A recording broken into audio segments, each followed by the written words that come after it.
Shalom, berjumpa lagi dengan saya Nelson Gottlieb di dalam channel pembelajaran teologi dispensasi. Dan waktu yang lalu saya sudah membawa kita untuk belajar dari dispensasi pemerintahan manusia, dan kita sudah belajar itu sampai di gambaran tentang penebusan Tuhan Yesus pada dispensasi pemerintahan manusiawi. Tentunya kita sudah belajar minggu yang lalu gambarannya, di mana pelangi yang Tuhan berikan sebagai jaminan bahwa Allah tidak lagi menghukum manusia dengan air bah. Ketika Allah menaruh pelangi sebagai busur yang diberikan sebagai janji kekal bagi manusia dan semua ciptaannya, sehingga dengan adanya pelangi tidak akan ada lagi penghukuman. Demikian juga dengan kita lihat bahwa darah Yesus yang tercurah di kayu salib. Saya sudah menjelaskan di akhir daripada pertemuan waktu yang lalu bahwa dengan darahnya Yesus yang tertumpah di kayu salib, saudara dan saya percaya kita semua dibenarkan oleh darah Yesus Kristus. Saudara yang dikasihi oleh Tuhan Yesus Kristus, dengan adanya pelangi menunjukkan bahwa tidak ada penghukuman lagi bagi dunia ini, dan dengan air bah dan dengan darah Yesus tentunya kita yang percaya kepadanya tidak akan beroleh penghukuman di lautan api neraka. Nah, pelangi yang kelihatan di langit gambarannya sama juga dengan darah yang dipercikan di ambang pintu rumah orang Israel pada peristiwa di Keluaran pasal 12 ayatnya yang ke-21 sampai 23, dan juga sama dengan gambaran tali benang kermisi yang diikatkan oleh dua pengintai yang diutus oleh Yosua di Yerikho, yang dicatat di dalam Yosua pasalnya yang kedua ayat 18 dan 19. Nah, saudara yang dikasihi oleh Tuhan, saya lanjut dengan pelajaran kita hari ini dalam hubungan dengan teologi pemerintahan manusia. Berakhirnya dispensasi pemerintahan manusiawi ini karena ada pemberontakan, kegagalan manusia di dalam menaati perintah Allah, yaitu dengan mendirikan Menara Babel. Di dalam Kejadian pasalnya yang ke-11 ayat 1 sampai ayatnya yang ke-9.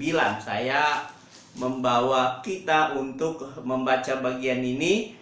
Kejadian pasalnya yang ke-11 ayat 1 sampai ayat 9. Di sana dikatakan demikian: adapun seluruh bumi satu bahasanya dan satu logatnya, maka berangkatlah mereka ke sebelah timur dan menjumpai tanah datar di tanah Sinear, lalu menetaplah mereka di sana.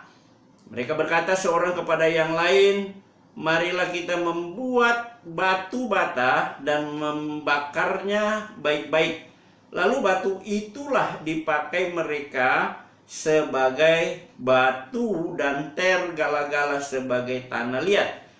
Juga kata mereka, marilah kita dirikan bagi kita sebuah kota dengan sebuah menara yang puncaknya sampai ke langit, dan marilah kita mencari nama, supaya kita jangan terserak ke seluruh bumi. Lalu turunlah Tuhan untuk melihat kota dan menara yang didirikan oleh anak-anak manusia itu. Dan ia berfirman, mereka ini satu bangsa dengan satu bahasa. Untuk semuanya ini barulah permulaan usaha mereka. Mulai dari sekarang, apapun juga yang mereka rencanakan, tidak ada yang tidak akan dapat terlaksana. Baiklah kita turun dan mengacaukan di sana bahasa mereka, sehingga mereka tidak mengerti lagi bahasa masing-masing. Demikianlah mereka diserahkan Tuhan dari situ ke seluruh bumi, dan mereka berhenti mendirikan kota itu. Itulah sebabnya sampai sekarang nama kota itu disebut Babel, karena disitulah dikacaukan Tuhan bahasa seluruh bumi, dan dari situlah mereka diserahkan Tuhan ke seluruh bumi. Saudara yang dikasihi oleh Tuhan Yesus Kristus, kita lihat dari bacaan ini bahwa akhirnya Allah menyerahkan manusia oleh karena manusia berontak terhadap Allah. Jadi berakhir dispensasi ini karena ada pemberontakan. Setiap dispensasi berakhir karena ada pemberontakan. Pemberontakan yang dilakukan manusia pada waktu itu adalah mereka mendirikan Menara Babel namanya. Nah, saudaraku yang kekasih di dalam Tuhan, kita lihat bahwa menara yang besar ini, proyek yang besar ini kalau jadi, kalau Tuhan tidak hancurkan, Tuhan tidak kacaukan mereka, maka akan jadi salah satu proyek terbesar dunia sampai hari ini. Jadi kalau kita lihat di dunia ini ada berapa 7, 8, 9 keajaiban dunia. Salah satunya kalau proyek pembangunan ini tidak dikacaukan oleh Allah, maka pembangunan Menara Babel ini adalah salah satu proyek terbesar dunia yang bisa dicatat dalam sejarah. Tetapi karena Tuhan tahu ini berbahaya, Tuhan melihat bahwa apa yang dirancang manusia itu pasti terjadi. Mengapa pasti terjadi? Karena mereka punya satu bahasa, mereka satu bangsa, satu bahasa, dan apapun, kalau mereka satu bahasa, apapun yang mereka programkan pasti itu terjadi. Sehingga Allah harus turun tangan untuk mengacaukan mereka. Ini lihat. Jadi dia berakhir di sana. Dispensasi pemerintahan manusia ini berakhir di mana ada pemberontakan manusia terhadap Allah.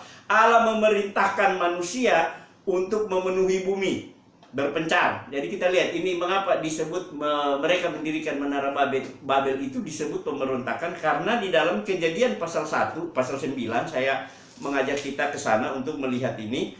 Kejadian pasal 9 ayat 1 di sana dikatakan, lalu Allah memberkati Nuh dan anak-anaknya serta berfirman kepada mereka, beranak cuculah dan bertambah banyaklah serta penuhilah bumi. Ini perintah yang Allah lakukan. Jadi ketika Nuh dan keluarga turun dari bahtera ya untuk memulai perjalanan di dispensasi pemerintahan manusia ini, peraturan pertama yang Allah perintahkan kepada manusia yaitu beranak cucu, bertambah banyak, penuhi bumi.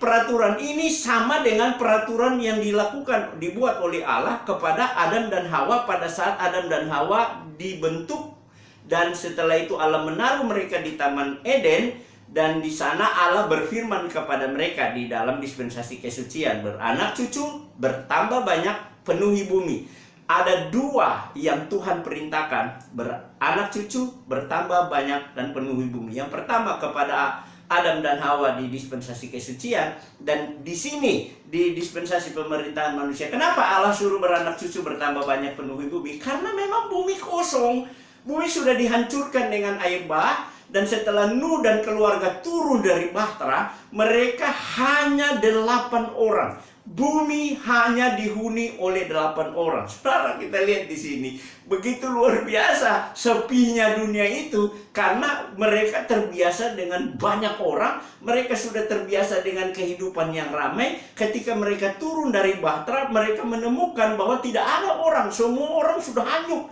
orang sudah mati semua. Yang hidup hanyalah mereka yang ada di dalam bahtera, yaitu Nuh dan keluarganya, 8 orang yang ada saja. Sehingga dengan 8 orang ini Allah akan menciptakan manusia yang banyak. Dengan caranya apa? Menyuruh mereka beranak cucu.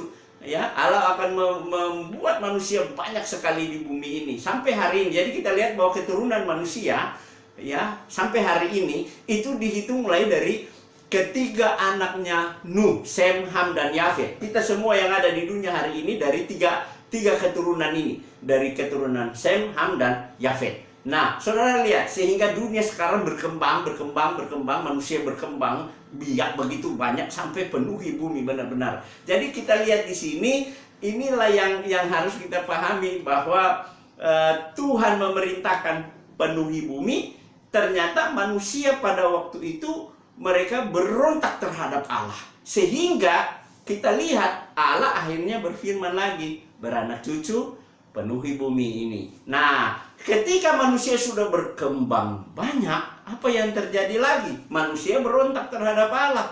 Mereka Tuhan suruh beranak cucu, bertambah banyak, penuhi bumi. Yang terjadi adalah setelah mereka berkembang banyak, mereka punya satu bahasa, mereka satu bangsa. Dan apa yang mereka lakukan? Mereka berontak terhadap Allah dengan mendirikan menara dengan alasan supaya mereka jangan terserak. Saudaraku yang kekasih, kita sudah baca tadi di dalam Kejadian pasal 11 bahwa mereka punya rencana itu, bahwa mereka tidak mau terserak, mereka ingin mencari nama supaya mereka jangan pergi kemana-mana.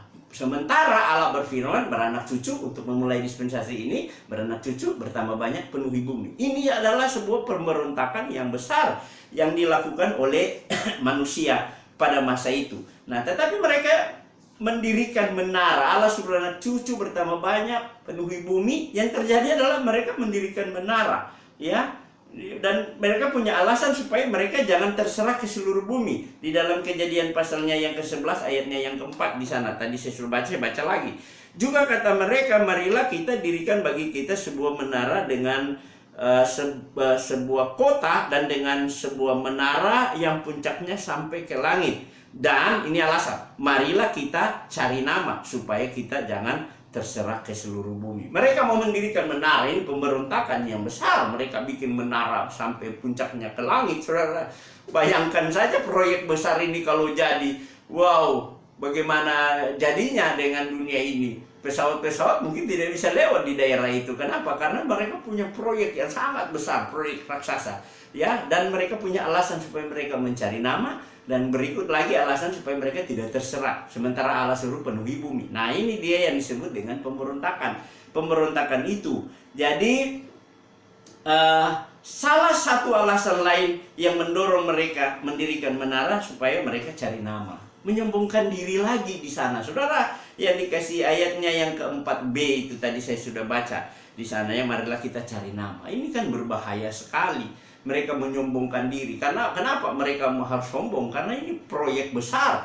Dunia akan mencatat, seluruh dunia akan mencatat bahwa ini salah satu proyek. Dan itu adalah sebuah kesombongan yang besar. Dan Allah sudah tahu bahwa dosa yang pertama masuk di surga adalah dosa kesombongan. Lalu saya sudah bilang bahwa kesombongan adalah dosa pertama yang masuk di surga. Yang pertama masuk di surga dan iblis bawa masuk ke dosa itu. Nah, saudara yang dikasihi oleh Tuhan, Yehezkiel pasalnya yang ke-28 ayatnya yang ke-11 sampai ayatnya yang ke-19 itu mencatat tentang pemberontakan iblis. Saya membawa kita untuk melihat lagi bagian ini kembali. Yehezkiel pasalnya yang Yehezkiel 28. Ya, mari kita baca Yehezkiel pasalnya yang ke-28 ayatnya yang ke-11 sampai 19. Di sana dikatakan demikian. Yehezkiel 28 ayat 11, mulai dari 11. Lalu datanglah firman Tuhan kepadaku, hai anak manusia, ucapkanlah suatu ratapan mengenai Raja Tirus dan katakanlah kepadanya, beginilah firman Tuhan Allah. Gambar dari kesempurnaan engkau, penuh hikmat dan maha indah. Engkau di Taman Eden, yaitu di Taman Allah, punya penuh segala batu permata yang berharga. Batu yaspis, yaspis merah, krisolit, dan yaspis hijau. Permata pirus, krisopras dan nafrit, lasurit, batu darah dan malakit. Tempat tatahannya diperbuat dari emas dan disediakan pada hari penciptaanmu. Kuberikan tempatmu dekat kerub yang berjaga. Di gunung kudus Allah engkau berada dan berjalan-jalan di tengah batu-batu yang bercahaya-cahaya. Engkau tak bercela di dalam tingkah lakumu sejak hari penciptamu sampai terdapat kecurangan padamu. Dengan yang dagangmu yang besar, engkau penuh dengan kekerasan dan engkau berbuat dosa, maka kubuang engkau dari gunung Allah, dan kerub yang berjaga membinasakan engkau dari tengah batu-batu yang bercahaya. Engkau sombong karena kecantikanmu, hikmatmu kau musnahkan demi semarakmu. Ke bumi kau kulempar, kepada raja-raja engkau kuserahkan, menjadi tontonan bagi matanya. Dengan banyaknya kesalahanmu dan kecurangan dalam dagangmu, engkau melanggar kekudusan tempat kudusmu, maka aku menyalakan api dari tengahmu yang akan memakan habis engkau, dan kubiarkan engkau menjadi abu di atas bumi di hadapan semua yang melihatmu. Semua di antara bangsa-bangsa yang mengenal engkau kaget melihat keadaanmu. Akhir hidupmu mendahsyatkan dan lenyap selamanya engkau. Jadi saudaraku yang kekasih di dalam Tuhan, kita lihat di sini, itu sebabnya Allah benci sekali dengan yang namanya kesombongan. Mereka ingin mencari nama, mereka ingin supaya nama mereka tersohor di seluruh bumi, dan ini adalah sebuah kesombongan yang memang benar-benar dosa ini dibenci oleh Allah, karena memang iblislah yang pertama kali mengambil kesempatan untuk menyombongkan diri. Ya, dia begitu sombong, begitu luar biasa. Kemudian saya ajak kita lagi untuk membaca di dalam Yesaya, ya, bagaimana Yesaya memberikan kepada kita informasi tentang bagaimana Lucifer dia melakukan kejahatan-kejahatan yang besar. Yesaya 14 ayat 12 sampai 15. Mari kita baca bersama-sama Yesaya 14 ayatnya yang ke-12 sampai ayat 15. Di sana dikatakan demikian. Wah, engkau sudah jatuh dari langit, hai bintang timur putra fajar. Engkau sudah dipecahkan dan jatuh ke bumi, hai yang mengalahkan bangsa-bangsa. Engkau yang tadinya berkata dalam hatimu, aku hendak naik ke langit, aku hendak mendirikan tahtaku mengatasi bintang-bintang Allah, aku hendak duduk di atas bukit pertemuan jauh di sebelah utara. Aku hendak naik mengatasi ketinggian awan-awan, hendak menyamai yang maha tinggi. Sebaliknya ke dalam dunia orang mati engkau diturunkan ke tempat yang paling dalam di liang kubur. Saudara, inilah kondisinya di mana iblis berusaha berontak terhadap Allah, yang akibatnya adalah Allah menghancurkan dia.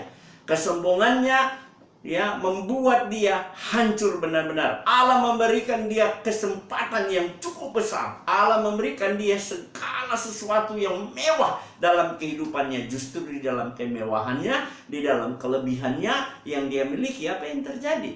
Dia akhirnya berontak terhadap Allah dengan menyombongkan diri, merasa dirinya hebat luar biasa. Dia mau kudeta Tuhan di sana, dan akhirnya memang ke dunia orang mati kau kulemparkan.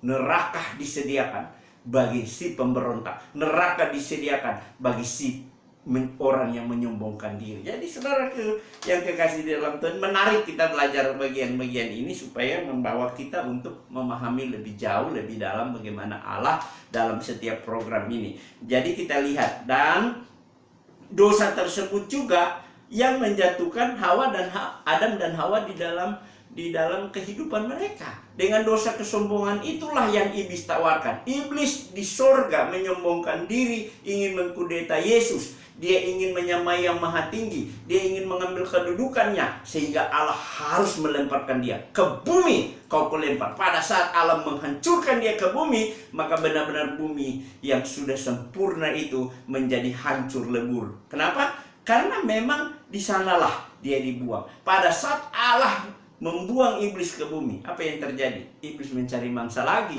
Dia mencari Adam dan Hawa. Karena iblis tahu bahwa proyek mereka Allah yang besar, proyek Allah terbesar bagi kehidupan dunia yang diciptakan adalah manusia. Manusia adalah salah satu proyek terbesar Allah, ya. Sehingga iblis tahu bahwa ketika iblis menggagalkan manusia, maka iblis berpikir Allah gagal di dalam proyek besarnya ini. Sehingga kita lihat ketika Allah menciptakan semua dunia, semuanya baik, maka jadi. Allah melihat semua baik, maka jadi. Maka ketika Allah menciptakan manusia, di sana dikatakan sungguh amat baik. Dengan penciptaan yang luar biasa, sungguh amat baik ini. Manusia adalah salah satu proyek terbesar Allah. Dan iblis tahu itu, sehingga iblis datang ke Taman Eden dan iblis menjatuhkan Adam dan Hawa di sana. Sehingga dengan tawaran yang iblis berikan adalah, coba lihat, engkau makan, engkau akan jadi sama seperti Allah. Di dalam Kejadian pasal 3 ayatnya yang ke-5 dan ke-6. Saya kembali mengajak kita untuk melihat bagian ini. Bagaimana iblis dengan kelihayannya berusaha untuk menghancurkan manusia, sehingga disitulah manusia gagal. Ayat 5 Kejadian pasal 3, di sana dikatakan bahwa tetapi Allah mengetahui bahwa pada waktu kamu memakannya, matamu akan terbuka dan kamu akan menjadi seperti Allah, tahu tentang yang baik dan yang jahat. Perempuan itu melihat bahwa buah pohon itu baik untuk dimakan dan sedap kelihatannya, lagi pula pohon itu menarik hati karena memberi pengertian. Lalu ia mengambil dari buahnya dan dimakannya, dan diberikannya juga kepada suaminya yang bersama-sama dengan dia, dan suaminya pun memakannya. Jadi ini yang ditawarkan oleh iblis kepada Adam dan Hawa, sehingga mereka ingin menjadi sama seperti Allah. Kalau sudah jadi sama seperti Allah, betapa sombongnya manusia pada waktu itu. Yang terjadi adalah Adam dan Hawa bukan jadi sama seperti Allah, justru mereka hancur dan mereka jatuh di dalam dosa. Tapi inilah yang ditawarkan oleh iblis. Sampai hari ini iblis menawarkan dosa yang sama kepada manusia. Jadi saudaraku yang kekasih di dalam Tuhan, akibat daripada kegagalan ini apa yang terjadi? Kita lihat, akibatnya adalah Allah harus menghukum. Jadi hukuman akibat kegagalan manusia pada dispensasi pemerintahan manusia ini adalah Allah mengacaukan bahasa manusia.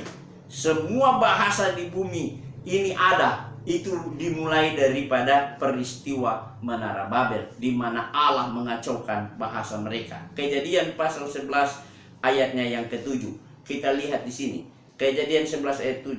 Baiklah kita turun dan mengacaukan di sana bahasa mereka, sehingga mereka tidak mengerti lagi bahasa masing-masing. Jadi saudara yang kekasih, ini akibatnya. Akibat dari pemberontakan, ingin membangun menara yang puncaknya sampai ke langit supaya mereka tidak terserak. Mereka ingin menyombongkan diri, mencari nama, dan disitulah Allah bertindak sebagai Allah Tritunggal, turun. Baiklah kita turun untuk mengacaukan bahasa mereka di sana. Saudara yang kekasih dalam Tuhan, di sanalah akhirnya manusia terpencar.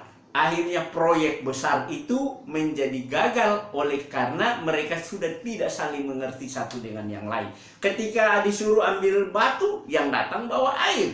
Ketika disuruh ambil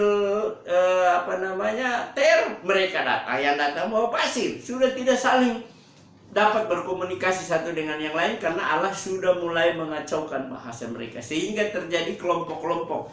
Semua orang yang punya bahasa sama, mereka punya kelompok tersendiri dan mereka pergi, sehingga itu ada bahasa di seluruh dunia ini. Kita lihat ada bahasa Nias, ada bahasa Batak, ada bahasa Makassar, ada bahasa Manado, ada di Indonesia saja kita punya ribuan bahasa. Di Irian saja ada ratusan bahkan mungkin ribuan bahasa. Di seluruh Indonesia ini ada ribuan bahasa. Kita bersyukur bahwa kita punya satu bahasa, yaitu bahasa Indonesia, yang bisa mempersatukan kita untuk bisa berkomunikasi seperti ini. Kita bayangkan kalau kita tidak punya bahasa nasional, bahasa Indonesia, maka saya sudah berpikir bahwa Indonesia ini akan jadi kacau balau karena kita sudah tidak bisa saling berkomunikasi. Tetapi ini semua terjadi karena kutukan. Jadi kekacauan yang terjadi bukan berkat. Ketika Allah mengacaukan bahasa manusia, itu bukan berkat, tetapi kekacauan itu yang Allah buat itu adalah bagian daripada hukuman atau kutukan bagi manusia, karena memang manusia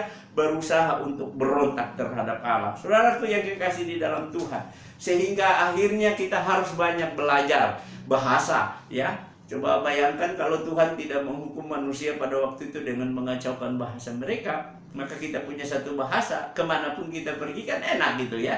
Kita pergi ke setiap daerah, ke setiap negara, tidak perlu kita belajar bahasa. Hari ini saya mau pergi ke Amerika, saya harus belajar bahasa Inggris. Saya mau pergi ke Spanyol, saya harus bahasa Spanyol. Saya mau ke Italia, saya harus belajar bahasa Italia. Saya mau ke Belanda, saya harus belajar bahasa Belanda. Saya mau ke Jerman, saya harus belajar bahasa Jerman. Saya mau ke Israel, saya harus belajar bahasa Ibrani. Wah, ini sangat sulit banget gitu ya. Jadi sulit gitu.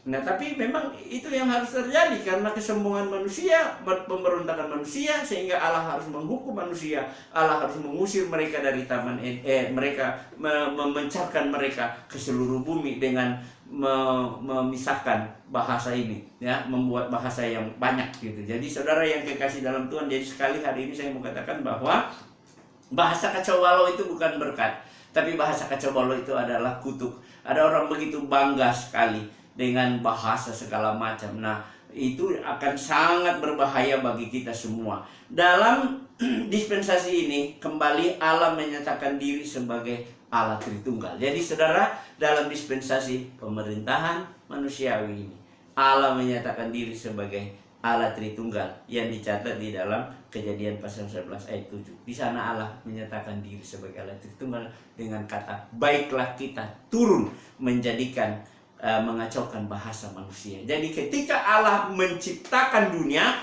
maka Allah datang dengan 3 pribadi. Ketika Allah menciptakan dunia, dimulai dengan pada mulanya Elohim. Elohim artinya jamak, lebih dari satu. Elohim artinya Allah yang esa, itu dia. Kemudian ketika Allah menciptakan manusia, dia datang bertiga untuk baiklah kita menciptakan manusia segambar dan serupa dengan kita. Pada saat Allah ingin menghancurkan manusia dengan memisahkan manusia, dengan mengacaukan bahasa manusia pada dispensasi pemerintahan manusia ini, maka Allah datang secara Allah Tritunggal. Baiklah kita turun dan kita mengacaukan bahasa mereka di sana. Jadi saudara lihat di sana, Allah selalu bekerja bersama-sama. Allah menciptakan dunia, Allah menata dunia dengan bekerja bersama-sama. Allah menciptakan manusia bekerja bersama-sama. Di dalam diri Allah Tritunggal. Di sana ada Bapa, di sana ada Anak, di sana ada Roh Kudus. Dan ketika Allah ingin menghukum manusia karena manusia berontak terhadap Allah, Allah datang dalam 3 pribadi. Baiklah kita turun dan kita mengacaukan bahasa mereka di sana.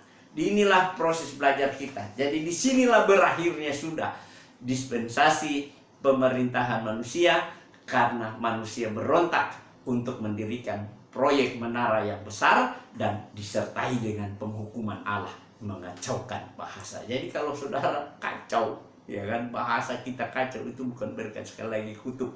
Nah, jadi orang kadang berpikir bahasa roh itu bahasa berkat. Wow, bahasa roh itu kan sulit gitu ya kan. Kalau kita belajar di dalam kejadian peristiwa pencurahan Roh Kudus di Kisah Para Rasul 2, itu Petrus berbicara dan Roh Kudus memampukan orang-orang saat itu mendengar Petrus berbicara dalam bahasa mereka sendiri.